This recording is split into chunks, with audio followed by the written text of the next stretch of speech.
Here's a question. Why does an LLM feel smart but struggle with very specific tasks? Take writing an email for example.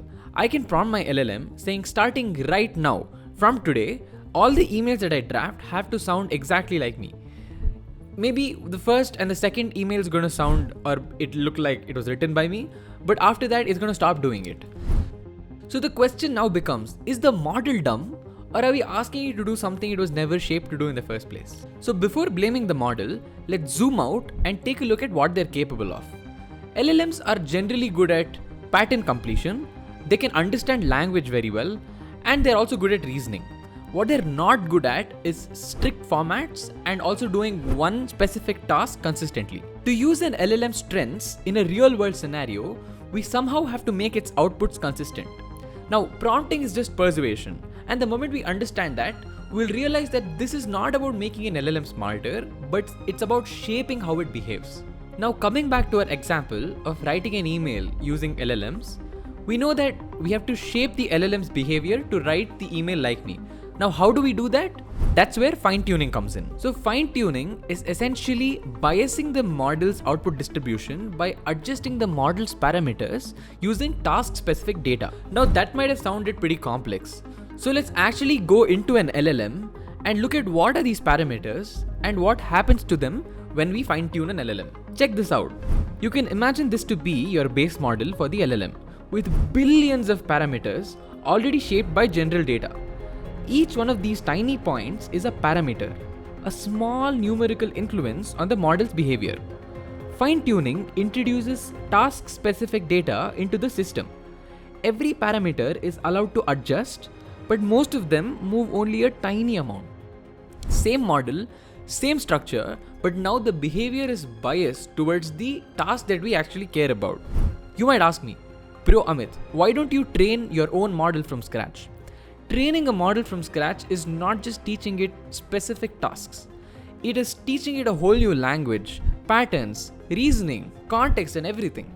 It takes trillions of tokens and years of compute and hard work to actually train one.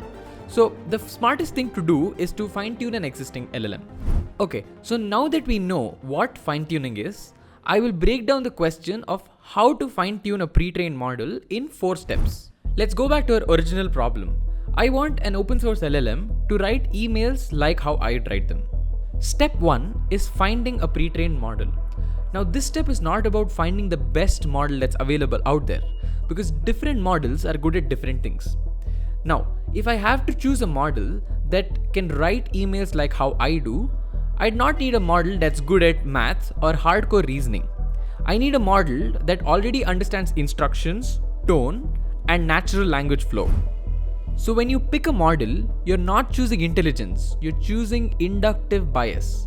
You're asking what is the model already leaning towards. Step 2 is creating a dataset. This is where most people mess up, because if I want a model to write emails like how I would write an email, I would not feed it random emails from the internet. I would feed it emails that I've written and the ones that I'm proud of. Choosing random emails from the internet is an example of bad data. Bad data does not give you a dumb model, it gives you a confidently wrong one. Step 3 is pre-processing, and this step is criminally underrated because this is just not about cleaning data, it's how you show this data to the model. For example, if I show the model that this is how an email looks like, where you have a subject and then you have a body, that's how it's going to learn. It's going to learn how to write an email and not how to write an email like me. The difference is subtle, but it's very important. Pre-processing directly affects the behavior that the model learns during training. Now comes the actual fine-tuning. This is where people imagine that things will get very dramatic, but in reality, it's very subtle. The LLM already has billions of parameters. Fine-tuning just nudges them a little bit. The model will have multiple layers. When we fine-tune, the early layers barely move. It's the later layers that adapt. Now, what do I mean by this?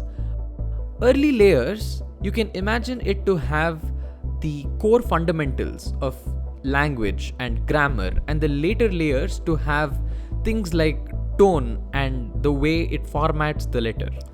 Since the process of fine-tuning is not affecting much of the early layers, We can say that we are not rewriting the model's knowledge, we are just reshaping its decision boundaries.